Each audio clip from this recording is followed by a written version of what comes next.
like the king, just a little bit prouder.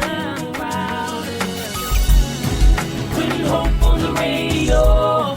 See why? Gonna let them know it's the inspirational power hour. You're listening to the Inspirational Power Hour podcast with your host, Chandra Wise. And as you know, this podcast is a place for anyone who loves gospel music. We talk to the artists that created. We go behind the genre and talk to producers and songwriters in the community that loves and supports gospel music. But this week, we're doing something just a little different. I am talking to the executive director for the NAACP for the State of Mississippi, Cure Wiggins, and we're talking about the significance of the organization, past, present, and going forward. So I'm excited to share this conversation with you guys. As always, make sure to follow online on Instagram, follow at Chandra Wise, on Twitter at Chandra Wise, and on Facebook, make sure to like the Inspirational Power Hour fan page. Let's go ahead and jump right into my conversation with Cure Wiggins. It's the Inspirational Power Hour. Hey guys, you are listening to the Inspirational Power Hour with your host, Chandra Wise. Now, right now, I am excited to talk with the Executive Director of the NAACP for the State of Mississippi, Cure Wiggins. Now, did I get your title right? Sure. I have the wonderful privilege of serving as the Executive Director for the Mississippi NAACP. For some folks who've been have been around the NAACP for a long time, it used to be called Field Secretary. So as many folks know, Medgar Evers was the first field secretary for the state of Mississippi, and so I have the privilege of serving that role currently. So let's dive right into this conversation. Cure, can you talk to us a little bit about the NAACP and their legacy, their history, and the work that they've done in our community?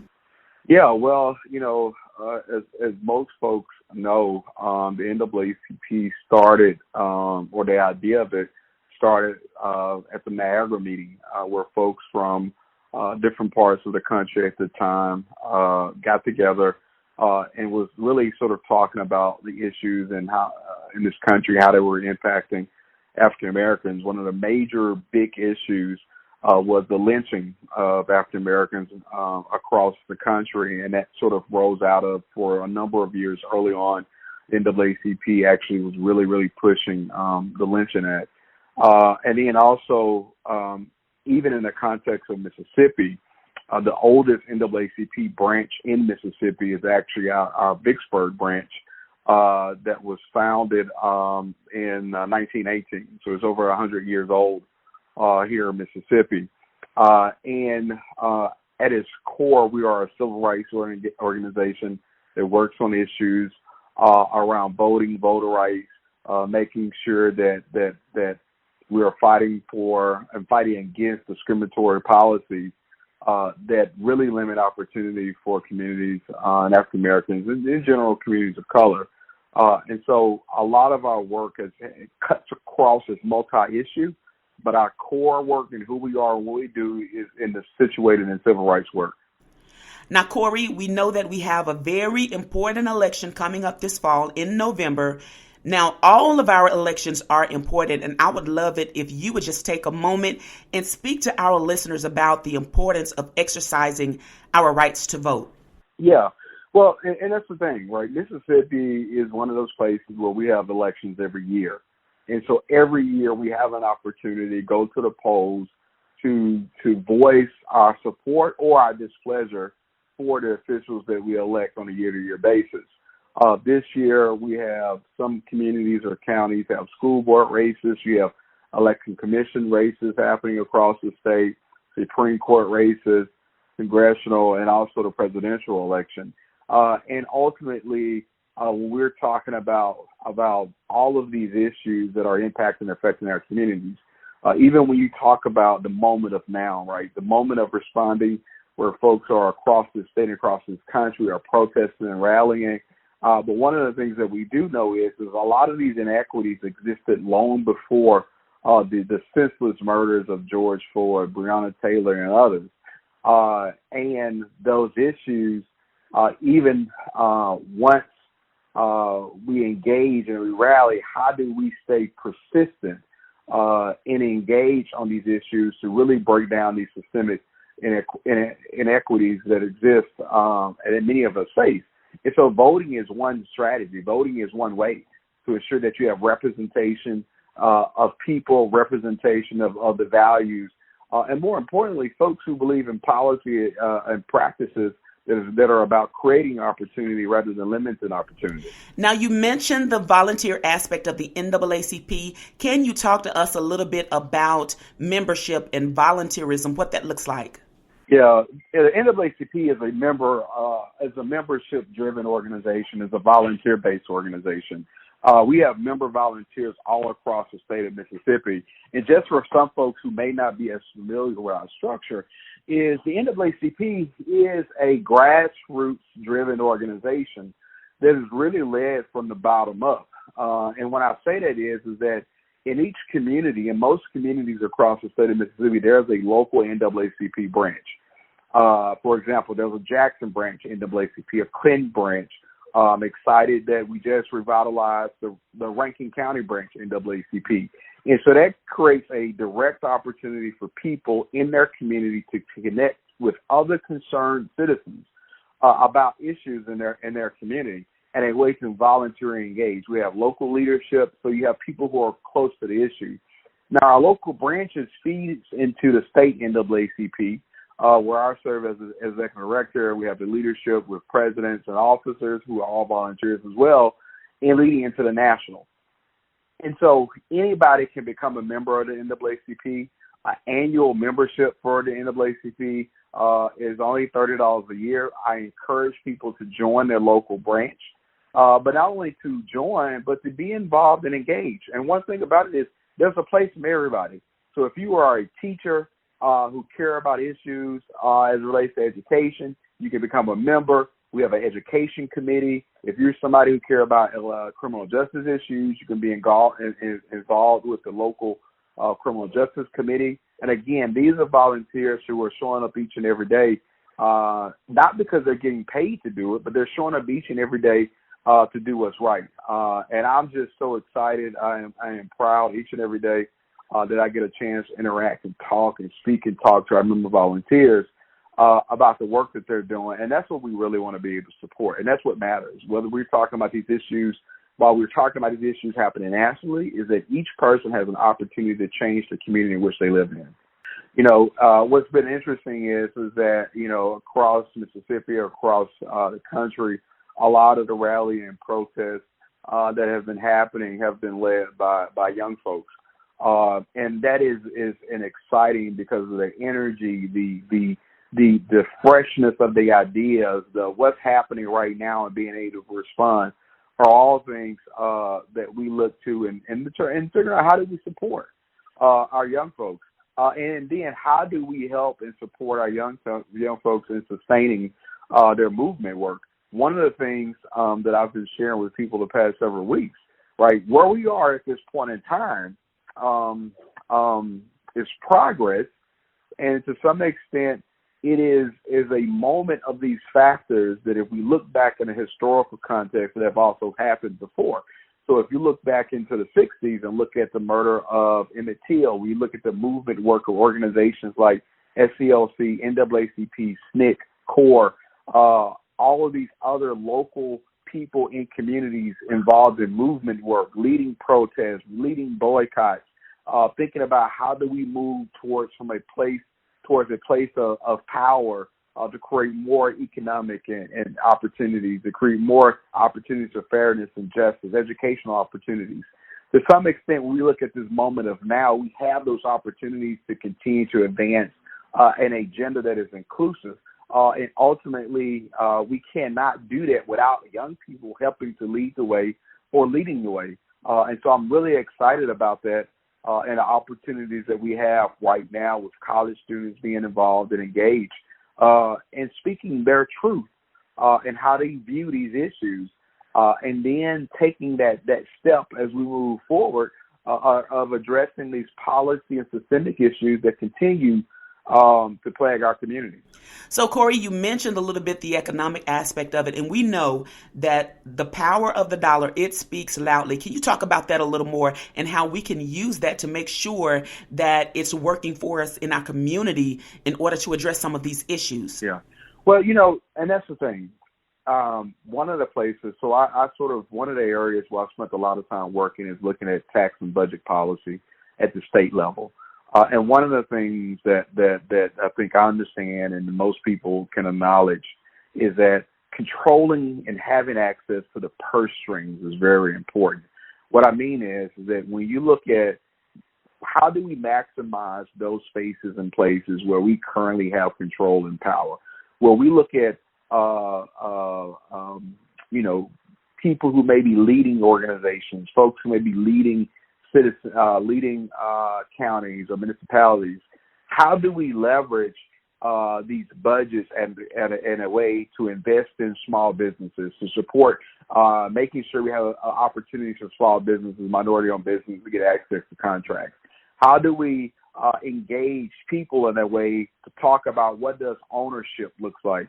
Ownership in the context of creating and supporting small businesses, to hire folks in the community, to start to create wealth, and what does wealth generation looks like. So all of these things become part of a overall sort of building of a foundation that we continue to grow, that is about creating more economic opportunity. Now the thing is that it's not just one strategy or one way.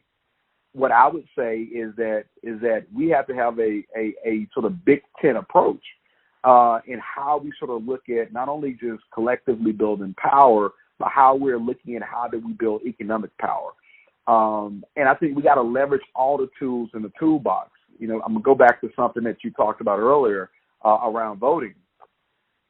That's why voting is so important when you look at people who are in the place to make decisions and how we spend money in the context of how we spend money, particularly when we talk about our tax dollars. And one example that holds true when you think about that is that any time in the Mississippi State Legislature where there's a movement to take state revenue or state tax dollars and give those dollars away in the form of tax credits or tax credits to large corporations or to wealthy folks, we do that and we call that economic development. Now, when we take our tax dollars and give those tax dollars and want to support working people and working families who may have fallen on hard times, some folks want to call that a handout. But what we ultimately talking about is tax dollars that we're all paying into a system that is supposed to work for us, and that we continue to find that so many times Black folks and working folks lose out on. And so that connects to me both the reason why we should be engaged in our work to make sure people are voting, and at the same time having real conversations about what does it look like to build economic power. So we definitely want all of our listeners to make sure to get engaged and involved. Corey, can you share the website once more for anybody that might be interested in membership or volunteerism? Yeah. So you can visit our state NAACP website, which is www.naacpms.org. And what I also encourage people to do is to find us on Facebook, Mississippi NAACP on Facebook. We are sharing a lot of information, keeping people updated on what's happening. Us, along with one of our partner organizations, One Voice, we've been doing a Friday afternoon series at 4 p.m., trying to share people with information about how do they stay sort of engaged, how do they find out the latest credible factual information in response to COVID. One of the things that we found in this moment, in this time, is the importance of credible messengers and factual information. And that's a role that we have played historically in our community. And that's what we're continuing to do. And so please, become active in your local NAACP branch.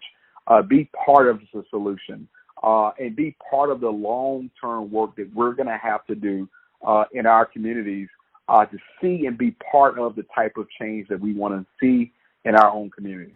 You know, I was talking to recording artist Ted Wynn earlier in the show, and one of the statements that he made is that all of the work that's necessary, it's probably going to outlive us. We may not see all of the fruit of it in our lifetimes, but you know what? We have to be willing to buckle in and do the work to make sure that we leave it better for the generations that's coming after us. So I want to thank you, Corey, for all of your work, all of those members and volunteers. Thank you guys for all of the work that you're doing. Now, look, and thank you for allowing me the opportunity to join you today and with your listeners. And I appreciate the work that you're doing in your own right, both here and personally, and look forward to be part of future conversations. And look, we're all in this together, and we got to keep pushing forward. Last but not least for this episode, I'm talking to Dee Bookert-Nixon. Dee Nixon is one of the founders of the Cure Sickle Cell Foundation, and she has been an advocate for sickle cell disease for years. And so today we're talking about World Sickle Cell Day. So let's get right into my conversation with Dee Bookert-Nixon. Hey guys, you're listening to the Inspirational Power Hour. And listen, this week we have been talking, we've been having some great conversations. We've been talking about Juneteenth. We've been talking about a lot of the issues that we are facing in our community. And one of those issues I am really glad to talk about today. I'm talking to my dear friend, Mrs. Dee Bookert-Nixon. How are you, ma'am? I am so wonderful, and how are you? I'm good. Listen, glad to be able to have this conversation with you again. We haven't done this in a minute, but I'm excited to talk whenever we can share talk about the subject of sickle cell disease, and that's what we're talking about. Today is World Sickle Cell Day, Friday, June the 19th. Is that correct? Yes, that's absolutely right, and I want to just thank you for allowing me to talk about this today, and also just the platform to inform those that do not know and maybe they've never heard of World Sickle Cell Day. I'm excited to share with you. Now, I would like to think that everybody in our community, all of our listeners, know what sickle cell is, but just in case there is anyone, Dee, that may not know what it is, can you just kind of describe a little bit what sickle cell disease is? Absolutely. Sickle cell disease, it's an inherited blood disorder that causes the red blood cells to have abnormalities and form a sickle shape. What I like to tell people is to think of a Krispy Kreme donut, nice and plump and juicy and round and smooth, and compare that with a banana shape or a sickled shape. And the red blood cells that are normal have that nice round shape, but those that are sickled have a sickled shape, and that causes the hemoglobin not to be able to adhere to it, and that decreases oxygen being carried to the vital organs of the body. So essentially, sickle cell disease affects every organ of your body. It can be a very extremely painful disease. Some of your audience members may have heard of a sickle cell crisis, and that is simply where your body is not getting enough oxygen. It's not being carried properly to those vital organs. And as we know, blood travels through your entire body, so it affects everything. Now, when we talk about sickle cell disease, who is it most prominent in? It is most prevalent in the African American community. However, it does affect other ethnicities and races, those of Asian descent, Mediterranean, and some Caucasians are affected as well. But it is prominent in the African American community. And even though, let's talk a little bit about the work that's been done over the years. I know your foundation, the Cure Sickle Cell Foundation, has done some very important work over the years. But can we talk about a little bit of that work that's been done to fight sickle cell disease? Yes, I'll have to say that one of our biggest advocates, if not the biggest advocate, is our National Sickle Cell Disease Association of America. And they have really done some incredible work to help organizations like Cure Sickle Cell to come together and to help to advocate and spread awareness. It's important that we get, the information out, because it's unfortunate that sickle cell disease has been around for hundreds of years and there is still no universal cure. And, there are people that just don't know how, what it entails, what the disease causes. So we advocate across the board. There are several organizations in various states, and we raise awareness. We oftentimes have athletic events such as our 5K, which you're aware of. You supported for many years, our annual 5K Walk of Awareness. And, of course, blood donations are very, very important and even more vital during this pandemic, because people are not getting in to donate blood. Blood donations are something that survivors, some have to go in for monthly transfusions, and that actually helps them to have red blood cells that are normal in shape and helps to increase their health overall. So that's one way that people can help with this fight, is to continue to donate blood. Absolutely. I was reading something that said, even the pandemic, the sickle cell disease is still relevant, even though the pandemic is occurring, and it hasn't stopped due to it. And so we definitely need those donors and to come in and give blood. So definitely, it's one of the most important things you can do, other than advocating and certainly helping to encourage scientists and researchers to continue to research and obviously to raise money for the research. Absolutely. And so I personally know that this is a very, very personal cause for you all, and it has impacted you personally and your family. You have an incredible son who has just graduated, class of 2020. All those grads. Absolutely. So can you just, if you would mind sharing with our audience a little bit of your son's journey with this fight? Yes, Jaden actually had his first crises as an infant. He was about 6 months old. And I will never forget that moment, that time, and being a new mom. And since then, over the years, he has had multiple hospitalizations. He's never had a blood transfusion, but he has had to deal with some bad days as it relates to the pain. And a lot of our survivors have a lot that they deal with on a daily basis, having to, even dealing with their peers, even going to school, even people knowing and seeing that they're different. They oftentimes are not able to play a lot of sports or do a lot of strenuous activities. And Jaden has developed a love and passion for music. And over the years, music has become his therapy, and that has been a coping mechanism for him. And I'm sure that, other sicklers have their own coping mechanisms as well to get through the disease. But Jaden has been blessed overall, and he is a advocate as well as his younger sister. Our entire family, we advocate as a family for sickle cell disease, and as many opportunities as we have to talk about it, we try to do that, because as we know, education is key. And I am really passionate about it because when we moved to Mississippi, I knew that God had placed it on our heart. We started with a website presence, and we wanted to just talk about the options as far as a cure and the research that had been done. But God laid it on our heart to do something even more and to start a foundation in his honor, but also to honor other survivors and families, and to let them know that they were not alone and that we were in this fight with them together. So what else? We talked about the advocacy, we talked about the education, we talked about the contribution and the blood donations. Is there anything else that you would like our listeners to know? Any other ways that they can get involved in this fight against sickle cell disease? I would go back and just reiterate donating blood.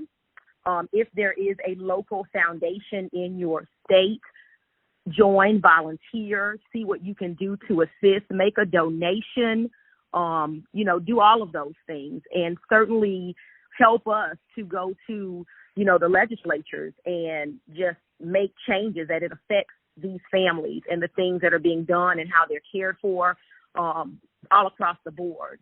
And just to continue to help us to educate each other and knowing what this disease entails, and continue to help us and assist in the fight. And I'm just really excited as we celebrate Juneteenth tomorrow. We also will be celebrating World Sickle Cell Day. And it is a day in which it's a national awareness campaign that highlights sickle cell. So it is our opportunity to talk about it, and to dispel myths and to continue to educate those about sickle cell disease.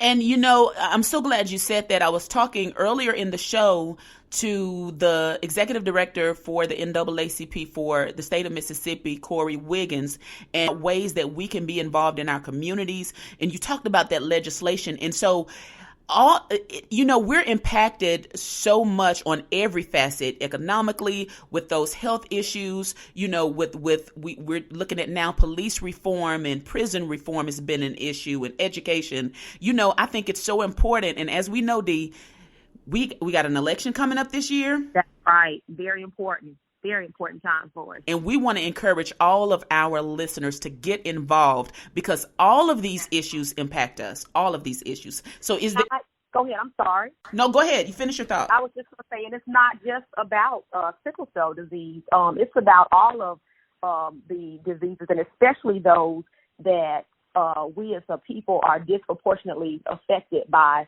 but just in general, having health care for all, and advocating for a number of different things that affect us and our wellness. And let me tell you a proud moment that I had a couple of weeks ago. We had a protest downtown that was organized by some incredible young people for Black Lives Matter Mississippi branch. And I'm telling you, before I got out of my car, one of the first persons I saw was Jadens walking around with his mask on and with his friends, and even with friends that did not look like him, but they were out there supporting the cause. And I think that speaks volumes to you and your husband and to you all as a family. Well, I appreciate you saying that. And it really, we felt like proud parents as well that day. He did not want to walk with us. He wanted to be there among his peers and be there to walk in solidarity with them. And I just think it's amazing. And I just encourage, all of our young folks, there are things that they all can do. They all can advocate for various different causes and make some effective changes. And as you just said, that was a very impressive group of young individuals that organized that. And I think that gives us hope. That gives us hope for the future, hope for better days are coming. And that's for everything. And I think that we should remain encouraged and celebrate those milestones and continue working hard in those causes that are so relevant to all of us. Okay, Dee, is there anything else that you want our listeners to know about World Sickle Cell Day or sickle cell disease as a whole? I would encourage your listeners to go and follow the amazing work that the Sickle Cell Disease Association of America is doing, also known as SCDAA, on all social media platforms. And I would love for your listeners to also follow Cure Sickle Cell Foundation and all the foundations that are doing great work and wanting to continue the fight and just continue, as Jesse Jackson said, to just keep hope alive. And we will get to a cure one day. We're going to continue to pray. And I solicit prayers as well for everyone that is affected by sickle cell disease.